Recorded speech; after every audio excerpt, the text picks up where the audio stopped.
আজকে অনেকদিন পর তোমাদের সামনে একটা নতুন মিনি ব্লগ নিয়ে চলে আসলাম। তো অনেকদিন হয়ে গেল আমি কোনো মিনি ব্লগ ছাড়ছি না, কারণ আমি একটু ব্যস্ত ছিলাম আর ভিডিও এডিট করাও হচ্ছিল না। তো আজ ছিল শনিবার, আর শনিবার দিন এখন ভাদ্র মাস পড়ে গেছে, তো ভাদ্র মাসে শুরু হয়ে গেল বাড়ির পুজো। তো চলে এসেছিলাম মামা বাড়িতে। তো মামা বাড়িতে এসেই আমি বসে পড়েছিলাম প্রসাদ খেতে।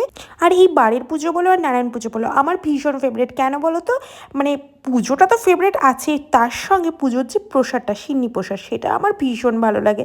কত আমি চলে এসেছি মামা বাড়িতে। তো আমারও মামা বাড়ি, আবার এদিকে আমার ছেলে আরিশেরও মামা বাড়ি। তো আমি সবার সাথে খুব গল্প করতে ব্যস্ত ছিলাম, আর আরিশ ওর মামাদের সাথেই খেলতে ব্যস্ত ছিল। তো তখন চলে আসলো পুজোর প্রসাদ খেতে আমার এক ছোটবেলার বান্ধবী ওর মেয়েকে নিয়ে। তো তারপরে ওর মেয়ে আমার কোলে ছিল, আর আরিশও ওর সাথে ভীষণ খেলছিল আর হ্যান্ডশেক করছিল। আর আরিশ ওর থেকে ছোট দেখুক বা বড় দেখুক, সবাইকে ও ভাই বলা শুরু করে। আমি বলছিলাম না, এটা বুনু হবে, ও ভাই ভাই বলেই ওকে টেনে ধরছিল।